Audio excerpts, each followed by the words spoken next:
Okay. Have you ever had an experience where the day afterwards you regret a lot of things and you are embarrassed? Well, today I am gonna tell you a story of the time I've gotten too drunk and I was teetering alcohol poisoning. So, firstly, for context, before last year, I was not the biggest fan of alcohol, but I got into it slowly because my cousin's an alcoholic. So, of course, that influences a lot of things, you know what I mean? So, I'm enjoying a little bit more alcohol. I'm not doing it all the time, but when I am drinking, I'm drinking to get fucked up, okay?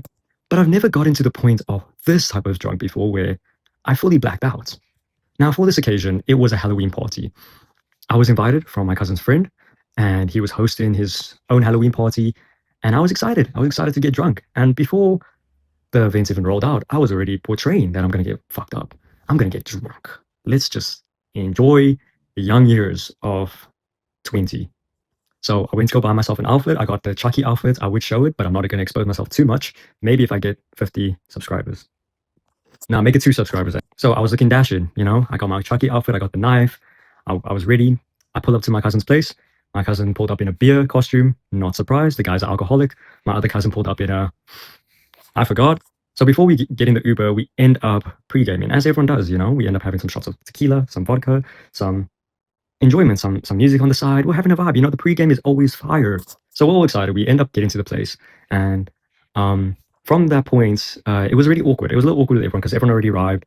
And we're all just trying to feel out the environment, get the music playing, get the vibe going a bit, you know. But I was really ready to get fucked up, you know. So on arrival, I take about 2 shots and a drink, and my cousin, my cousin has about like 3 beers and I think 2 beers actually and a shot or 2, and he already faints. Now that should have been the telltale sign of, you know, you gotta chill, bro, because something might happen. But no, no, no.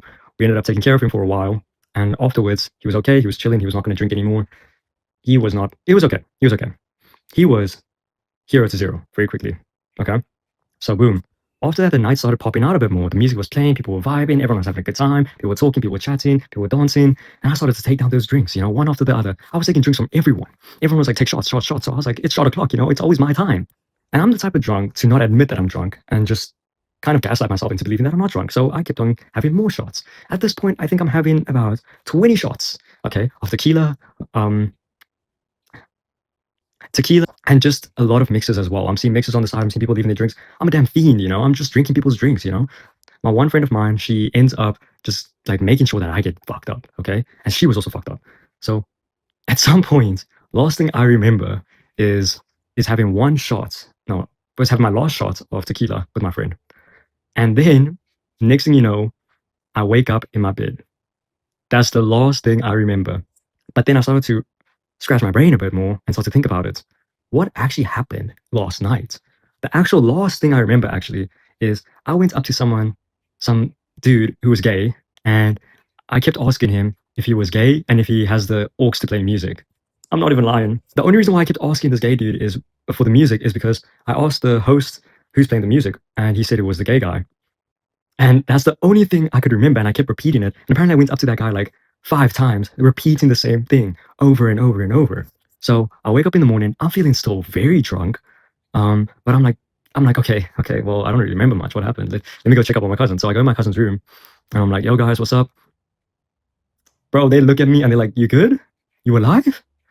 Are you okay? I didn't expect you to still be here. And when you hear that, you already know some shit went down last night that I can't remember. So then they start to give me the whole spiel of what happened. And apparently I was 0 to absolute 0. Now the dichotomy of this is my cousin started off as 0, but he ended up becoming a hero because he was taking care of me the whole night. And honestly, kudos to him because I am grateful. Apparently, I kept wanting to go take a whiz every second, but obviously I was immobile. So my cousin unfortunately had to come with me to the bathroom every single time just for me to yank my shit out and not take a whiz. Embarrassing. I was an absolute embarrassment during that night, apparently. I couldn't believe it. I slumped over and was out of it, and apparently I started crying like crazy. I started going like, bro, and tell my cousin, I love you so much, you know, this, that. Like having a whole mushroom trip right there. For some reason, just crying my eyes out, blowing my eyes out for no reason. I'm hearing this in the morning, still drunk, I'm feeling, and I'm feeling this wave of embarrassment and regret. Because not only do I not remember that, but the night felt so short for me that I don't even feel like anything happened.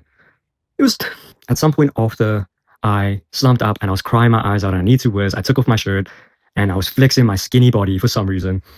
It's so embarrassing. And then I blacked out. Completely blacked out. I was slumped. They had to pick me up, take me up the stairs, and I was yakking, but apparently I had no food in my system, so it was dry heaving the whole time. It's not a good look. And they took some pictures. Once again, I will show it only if I get 2 extra subscribers. But yeah, from that point, it was really embarrassing and hard to look at people, and it was difficult. I changed my ways with my relationship with alcohol. I don't get that fucked up anymore. There's another story that happened this year too, but I'm gonna save that for a special occasion. And yeah, man, more of the story is don't get fucked up, know your limits, and also be grateful for the people who take care of you when you're fucked up, I guess. And also